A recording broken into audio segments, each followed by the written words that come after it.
Dans cette vidéo, je vais vous montrer comment créer et gérer une session avec vos servlettes. Reprenons notre projet. Je reprends ma login servlet et ici j'ai récupéré mon email et mon password.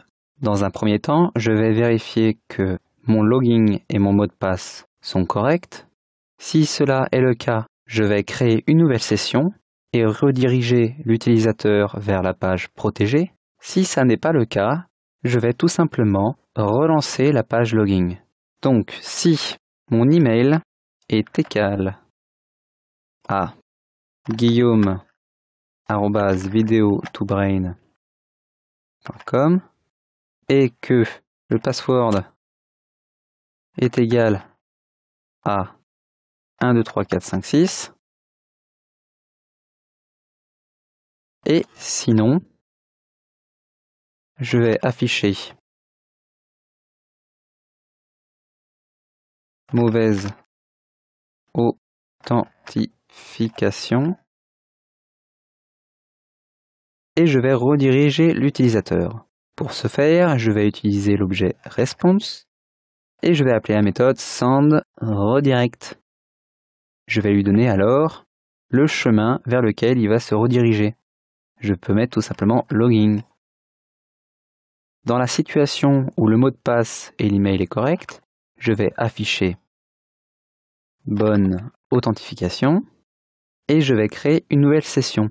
Pour ce faire, il me faut un nouvel objet que je vais appeler user. Je vais créer un nouveau package fr.video2brain.tempConverter.model. Dans ce package, je vais mettre tous mes modèles, c'est-à-dire toutes mes entités ou tous mes objets tels que utilisateur. Je clique sur Finish et je crée ma nouvelle classe User. Cette classe User va avoir comme attribut un email et un password. Je lui génère des getters et des setters.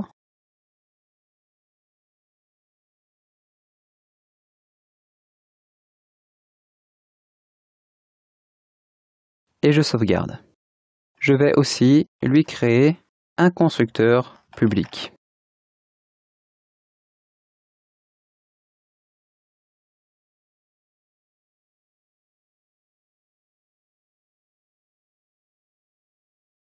Tout cela doit vous être familier. Le this réfère à l'objet courant.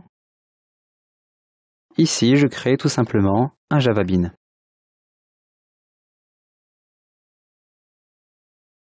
À l'intérieur de ma servlette, si l'utilisateur a entré les bonnes informations, je vais récupérer la session en cours avec l'objet request, getSession, et je vais y mettre un attribut. Cet attribut que je vais nommer user et qui aura comme objet un nouvel utilisateur. Et ce nouvel utilisateur va être nommé avec email et password. Il faut bien sûr importer le bon package. Je sauvegarde mon fichier. Une fois que ma session est créée, il me suffit alors de rediriger l'utilisateur vers la page protégée.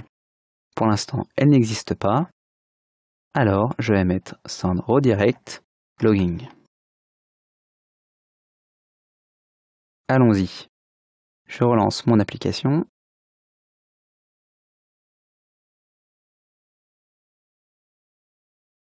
Je me dirige vers login et je teste si je mets rien. Mauvaise authentification. Essayons avec les bonnes. guillaume@video2brain.com et 1, 2, 3, 4, 5, 6. Bonne authentification. Je vais maintenant créer ma nouvelle page qui sera protégée par ce formulaire. Je crée une nouvelle JSP que je vais nommer converteur. Je vais reprendre le style de Bootstrap. Je copie le login. Je le colle dans mon converteur et j'enlève mon formulaire. Je renomme bien entendu le titre de ma page. C'est bien sûr le login qui devrait être login.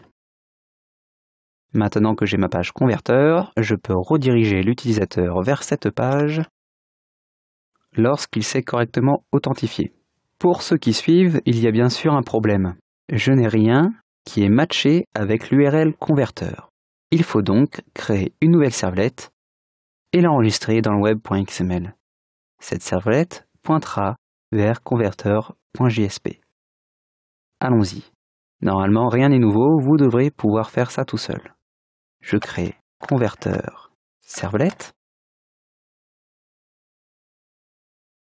J'étends avec http servlette.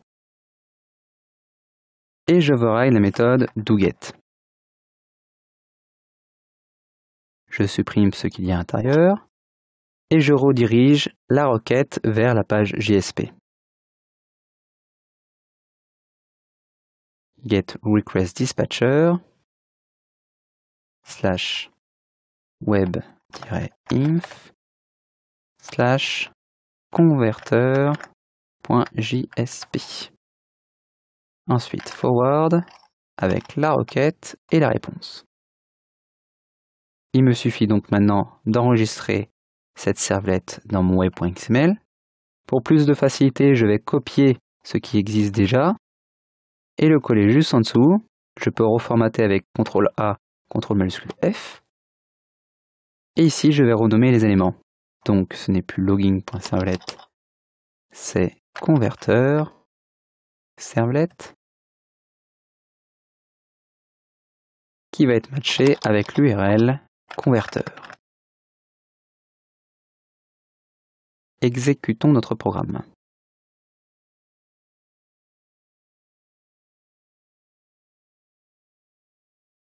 Si je vais dans converteur, il m'affiche bien ma page converteur.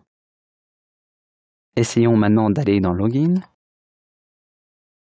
de rentrer les informations correctes.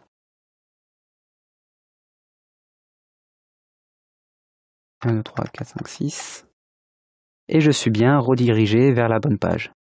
Dans la prochaine vidéo, je vous montrerai comment sécuriser votre page converteur en écrivant du code Java directement à l'intérieur de vos pages JSP.